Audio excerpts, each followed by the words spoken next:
देश में इन दिनों इस बात की चर्चा खूब चल रही है कि कौन सी संवैधानिक संस्था कितनी ताकत रखती है, कौन किसके आदेशों को पलट सकता है, कौन किसके फैसलों को बदल सकता है, कौन किसके कानून में बदलाव कर सकता है और कौन किसे आदेश या निर्देश दे सकता है। भारत के राष्ट्रपति ने सुप्रीम कोर्ट को 14 सवाल भेजे। पिछले दिनों हमने आपको दिखाया था। इसमें पूछा गया मूल सवाल जो था वो ये था कि सुप्रीम कोर्ट क्या राष्ट्रपति को आदेश या निर्देश दे सकता है। वक्फ का मामला सुप्रीम कोर्ट में सुना जा चुका है, फैसला सुरक्षित है, मगर समझने वाली बात यह है कि क्या मौलिक अधिकारों से संबंधित मामले में संसद कोई कानून बना सकती है, क्या उन्हें छीना जा सकता है, क्या उसमें बदलाव हो सकता है। हमने सोचा कि क्यों न सुप्रीम कोर्ट में इस तरह के ऐतिहासिक मामलों पर एक नजर डालें और देखें कि किस तरीके से समय समय पर सुप्रीम कोर्ट ने भारत के संविधान, भारत की जनता और भारत के लोकतंत्र को आगे रखा। बड़ी बड़ी सरकारों को शर्मिंदगी उठानी पड़ी, हार का सामना करना पड़ा और किस तरीके से इसी देश की सुप्रीम कोर्ट के चीफ जस्टिस ने एक वक्त में कहा था कि सरकारों को यदि संविधान के हर अंग में बदलाव करने का मौका मिल जाए, अधिकार मिल जाए, तो ये लोग सारी संवैधानिक शक्तियों को खत्म करके तानाशाही लगा देंगे। इतिहास के चश्मे से आइए वक्फ संशोधन को देखते हैं। वीडियो काफी जबरदस्त होगी, काफी जानकारी आपको मिलने वाली है, इसलिए आखिर तक देखिएगा, बीच में छोड़े तो गड़बड़ा जाएगा। पहली बार है तो चैनल को सब्सक्राइब करके घंटी बजा दीजिए टन से। हर एक वीडियो को लाइक और शेयर करना जरूरी होता है। इसके अलावा आपको मालूम है कि हमारे इस चैनल लोकहित इंडिया पर एक न्यूज एजेंसी ने दो स्ट्राइक भेजा है। तीसरी स्ट्राइक आने से पहले हमें 18 लाख प्लस जीएसटी का भुगतान करना है इस चैनल को बचाने के लिए। तो स्क्रीन पर दिख रहे क्यूआर कोड, अकाउंट नंबर या मोबाइल नंबर का प्रयोग करते हुए जो भी हो सके आर्थिक सहयोग भेजने का प्रयास जरूर करें। इसके अलावा डिस्क्रिप्शन बॉक्स में हमने व्हाट्सएप, टेलीग्राम और ट्विटर का लिंक दे रखा है, जल्द से जल्द वहां फॉलो कर लीजिए ताकि जुड़े रहें। क्या संसद लोकतंत्र को समाप्त कर सकती है? क्या संसद राष्ट्रपति की शक्तियों को खत्म कर सकती है? क्या संसद इस देश के संघीय ढांचे को समाप्त कर सकती है? और अगर ऐसा होता है तो फिर इसे क्या कहा जाएगा, तानाशाही या हिटलरशाही? क्योंकि वक्फ के संशोधित कानून को सुप्रीम कोर्ट में चुनौती दी गई है और जल्द ही इस देश की सबसे बड़ी अदालत अपना फैसला सुनाएगी और इसी फैसले से तय होगा कि संसद अपनी मनमानी पर आए तो क्या कुछ कर सकती है। सुप्रीम कोर्ट उसकी तानाशाही पर लगाम लगा सकता है कि नहीं, क्योंकि बात सिर्फ अल्पसंख्यकों की नहीं है, बात इस देश के फ्यूचर की। और कोई नहीं जानता कि वक्फ संशोधन कानून को चुनौती देने वाली याचिकाओं पर फैसला किसके पक्ष में आएगा। मगर सुप्रीम कोर्ट क्या पार्लियामेंट से पास कानून पर रोक लगाएगा या फिर कानून से जुड़े कुछ प्रावधानों पर कैंची चलाएगा? सवाल बड़ा है, क्योंकि सवाल इस देश की 20 करोड़ आबादी से जुड़ा है, जो इस देश के सबसे बड़े अल्पसंख्यक हैं और पिछले 11 सालों में मोदी सत्ता के जुल्म सितम का सामना कर रहे हैं। ऑपरेशन सिंदूर, पाकिस्तान पर हमला और प्रतिनिधिमंडल को विदेश भेजना, इन सब के शोर में वक्फ का मामला भले ही जरा सा दब गया हो, लेकिन सुप्रीम कोर्ट पर सबकी निगाहें हैं और वक्फ का कानून ही तय करेगा कि क्या संसद के जरिए तानाशाही थोपी जा सकती है। क्योंकि वक्फ संशोधन का कानून पास करने के लिए मोदी सरकार ने जिस तरीके से अपने सहयोगियों के साथ मिलकर विपक्ष की आवाजों को खारिज किया, बिल पास करने के लिए बहुमत का इस्तेमाल हासिल किया और एक समुदाय की चिंताओं को ताक पर रख दिया, वो सब सीधे तौर पर संसद की मनमानी कही जा सकती है। सत्ता की तानाशाही थी जिसके चलते वक्फ संशोधन कानून संसद से पास हो गया और उसके सामने आखिरी बाधा सुप्रीम कोर्ट है। सवाल यह है कि सुप्रीम कोर्ट मुसलमानों की आवाज सुनेगा, क्योंकि मोदी सत्ता के पास न तो एक भी मुस्लिम सांसद था और न ही उनकी तरफ से बोलने वाला कोई बड़ा मुस्लिम चेहरा। असदुद्दीन ओवैसी ऑपरेशन सिंदूर पर भले ही मोदी सरकार का समर्थन कर रहे हैं, लेकिन वक्फ कानून के मुद्दे पर ओवैसी सरकार के विरोध में खड़े हैं। कांग्रेस की तरफ से तमाम मुस्लिम सांसदों ने वक्फ संशोधन का विरोध किया। तो सवाल यह है कि जिस तरीके से संसद में मोदी सत्ता ने कानून पास कराने के लिए मनमानी की, क्या वो भविष्य में ऐसा दोबारा नहीं करेगी? क्योंकि वक्फ का कानून संसद के जरिए आया और जब chief justice B R Gavai इस मामले की सुनवाई के लिए बैठे तो उन्होंने कह दिया कि इस मामले में ठोस सबूत पेश करने होंगे, बताना होगा कि इस कानून के जरिए संविधान का उल्लंघन होता है, नहीं तो संसद से पास कानून के प्रति धारणा होती है संवैधानिकता की। सुप्रीम कोर्ट के चीफ जस्टिस जब ये कहते हैं तो याद आता है गोलकनाथ वर्सेस पंजाब राज्य का ऐतिहासिक केस, जिसमें सुप्रीम कोर्ट के तत्कालीन चीफ जस्टिस के एस राव ने कहा कि अगर अनुच्छेद 368 के तहत संसद को संविधान के हर हिस्से को संशोधित करने की असीम शक्ति दे दी जाए तो वह लोकतंत्र, राष्ट्रपति और संघीय ढांचे को समाप्त कर सकती है। सवाल यह है कि अगर लोकतंत्र ही नहीं बचेगा तो बचेगा क्या? इसलिए वक्फ का कानून मोदी सत्ता के लिए और इस देश के भविष्य के लिए बहुत ही निर्णायक है। और यह सिर्फ मुसलमानों से ही नहीं जुड़ा है। जब वक्फ बिल पर संसद में बहस हो रही थी तब पंजाब कांग्रेस के नेता अमरिंदर राजा वंडिंग ने और अकाली दल की नेता हरसिमरत कौर बादल ने कहा था कि अगर आज ये कानून पास हो गया तो मुसलमानों के बाद सिखों की बारी आएगी, जैनों की बारी आएगी, बौद्धों की बारी आएगी। तो वक्फ कानून केस में मोदी सत्ता की जीत संसद को तानाशाही स्थापित करने का रास्ता दे सकती है और यूनिफॉर्म सिविल कोड से लेकर तमाम मुद्दों पर बीजेपी संसद के जरिए अपनी खुली मनमानी कर सकती है, क्योंकि राम मंदिर का मुद्दा बीजेपी ने सुप्रीम कोर्ट के जरिए ही सुलझाया।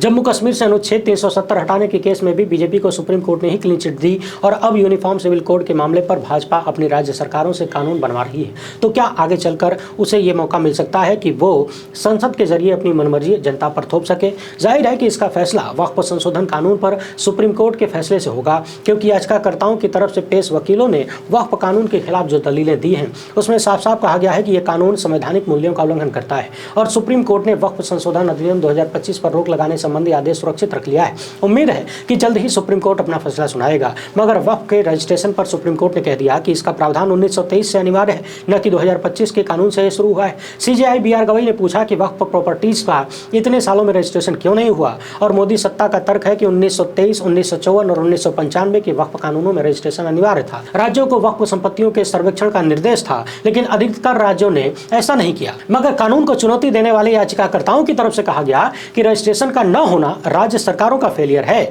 और इसके लिए पूरे समुदाय को दंडित नहीं किया जाना चाहिए। सच्चाई यह है कि केवल एक राज्य ने सर्वेक्षण पूरा किया। इसके बाद वक्फ बाय यूजर के प्रावधान पर कपिल सिब्बल और अभिषेक मनु सिंघवी ने तर्क दिया कि यह इस्लाम की मूल धारणा है जिसे कानून ने मान्यता दी है, न कि इसे बनाया गया। 2025 का कानून जिस मस्जिदों और कब्रिस्तानों का रजिस्ट्रेशन नहीं हुआ है उसे वक्फ बाय यूजर के तौर पर खारिज कर सकता है। पिछले कानूनों ने रजिस्ट्रेशन को अनिवार्य बनाया था, मगर वक्फ बाय यूजर के प्रावधान को मान्यता दी थी। उन्होंने कहा कि देश में 8 लाख से अधिक वक्फ संपत्तियां हैं और इसमें आधे से ज्यादा वक्फ बाय यूजर है। सिंधवी ने जोर देकर कहा कि किसी कानून ने वक्फ बाय यूजर को नहीं बनाया, उसने केवल इस्लाम की इस अवधारणा को मान्यता दी। सीनियर एडवोकेट राजदीप धवन ने कहा कि वक्फ इस्लाम के 5 स्तंभों में से एक ज़कात यानी दान से जुड़ा है और यह धार्मिक सामाजिक जीवन का हिस्सा है, अभिन्न हिस्सा है, जबकि मोदी सत्ता का दावा है कि यह इस्लाम का अनिवार्य हिस्सा नहीं है, जो कि गलत है। इसी तरह याचिकाकर्ताओं ने वक्फ बोर्ड में गैर मुस्लिम की नियुक्ति का भी विरोध किया है और अपनी दलील में कहा है कि यह संविधान के अनुच्छेद 26D के तहत धार्मिक संपत्ति के प्रशासन के अधिकार का उल्लंघन है और राज्य यानी सरकार अल्पसंख्यक समुदाय के अपने धार्मिक बंदोबस्त का प्रशासनिक अधिकार छीन नहीं सकता है, क्योंकि संविधान का अनुच्छेद 26D प्रत्येक धार्मिक संप्रदाय को अपनी संपत्ति के प्रशासन का अधिकार देता है। मोदी सत्ता ने कानून में 5 साल का नमाजी मुसलमान होने की शर्त पर वकील हुजैफा अहमदी ने कहा कि इस देश में एकमात्र समुदाय जिसे वक्फ बनाने के लिए अपने विश्वास को साबित करने की आवश्यकता है। अहमदी ने कहा कि कानून की धारा 3E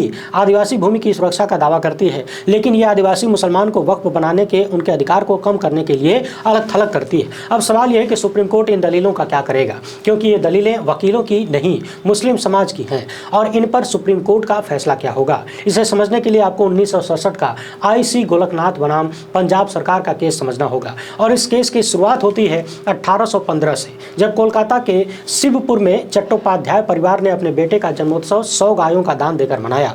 बच्चे का नाम रखा गया गोलकनाथ, मतलब 1000 गायों का मालिक। लेकिन क्रिश्चियन स्कूल में पढ़ाई करने वाले गोलकनाथ ने मात्र 14 साल की उम्र में ईसाई धर्म अपना लिया। नतीजा ये हुआ कि परिवार ने अपने बेटे को त्याग दिया। उसके बाद गोलकनाथ की नई यात्रा शुरू हुई, पहले बंगाल से बनारस और फिर इलाहाबाद होते हुए पंजाब तक हजारों किलोमीटर की यात्रा। जालंधर पहुंचने के बाद गोलकनाथ स्कॉटिश अमेरिकन प्रेबिस्टेरियन मिशन में शामिल हो गए। वे भारत के पहले व्यक्ति थे जिन्हें मंत्री यानी पादरी की पोस्ट मिली।